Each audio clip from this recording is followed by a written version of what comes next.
বলে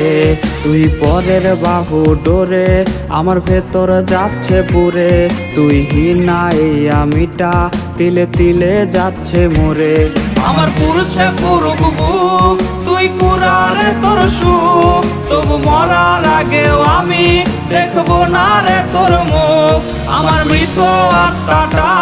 তোরে ডাকবে একদিন খুব আমি দেখবো সেদিন তুই ওরে কেমনে রবি চুপ